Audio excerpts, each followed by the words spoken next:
Մի իշխանավոր նրան հարցրեց եւ ասաց. «Բարի վարդապետ, ի՞նչ պիտի անեմ, որ հավիտենական կյանքը ժառանգեմ»։ Հիսուս նրան ասաց. «Ինչու ինձ բարի ես կոչում, ոչ ոք բարի չէ, այլ միայն Աստված։ Պատվիրանները գիտես. մի շնացիր, մի սպանիր, մի գողացիր, սուտ մի վկայիր, մեծարիր քո հորը եւ մորը»։ Եվ նա ասաց. «Այդ բոլորը պահել եմ իմ մանկությունից»։ Երբ Հիսուս այս լսեց, ասաց նրան. «Դեռ մի բան պակաս է քեզ, ինչ որ ունես, վաճառիր եւ տուր աղքատներին եւ երկնքում գանձեր կունենաս, եւ արի իմ հետեւից»։ Երբ նա այս լսեց, տրտմեց, որովհետեւ չափազանց հարուստ էր։ Երբ Հիսուս նրան տեսավ տրտմած, ասաց.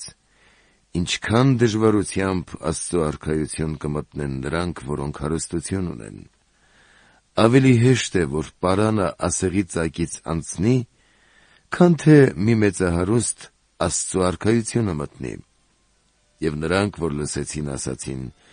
«Իսկ ով կարող է փրկվել»։ Եվ նա ասաց.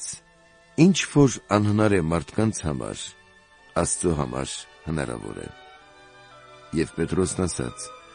«Ահա մենք մեր ամեն ինչը թողեցինք եւ եկանք քո հետևից»։ Եվ Հիսուս ասաց նրանց. «Ճշմարիտ եմ ասում ձեզ, չկա մեկը, որ թողած լինի տունը, կամ ծնողներին, կամ եղբայրներին, կամ կնոջը, կամ զավակներին Աստծո արքայության համար, եւ այս ներկա ժամանակում բազմապատիկ չստանա ու հավիտենական կյանքը չժառանգի այն աշխարհում, որ գալու է»։